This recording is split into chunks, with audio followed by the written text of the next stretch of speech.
to Cotton Creations. So today I'm doing one of my breakfast favorites, and that is crunchy French toast. I came across crunchy French toast during a visit to Chicago, and I fell in love with it. And this was back when I wasn't vegan, so of course I had to find a way to veganize it. So we're going to be using our favorite egg substitute, which is just egg, and we're going to be making crunchy French toast. So if you're interested, stay tuned.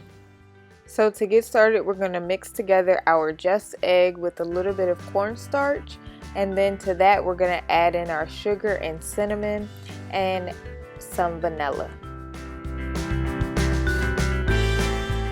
Next, we're going to go ahead and crush up our frosted flakes. You can also use corn flakes in this recipe as well, and they taste just as great.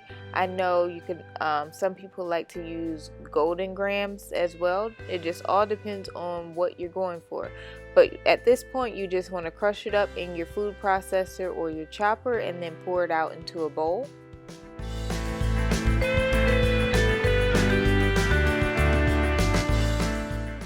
And now it's time to dredge and batter our bread. Before I do that, I like to give my egg mixture a quick whisk, and then I like to place one side of the bread down into the egg mixture and then into the cereal, and then flip it over and do the same thing. And then you want to go ahead and make sure your pan's nice and hot.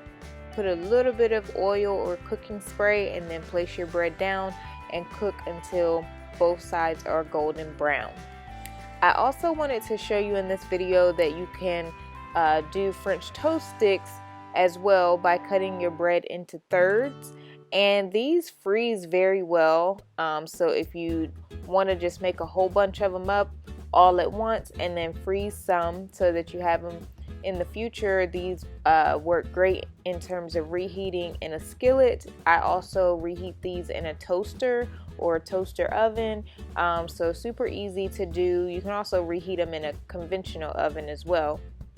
But these are great for those days where you need something quick and good and delicious, and it's already prepared. Just take it right out of the freezer and pop it into one of those places that I named that you can cook it and reheat it, and you're all set and good to go.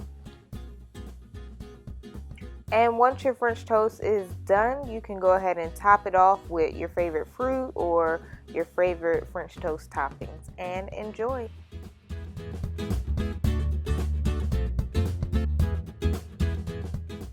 So tell me what you think of that recipe. It is so amazing. Like, I cannot wait for you guys to try it out and let me know what you think.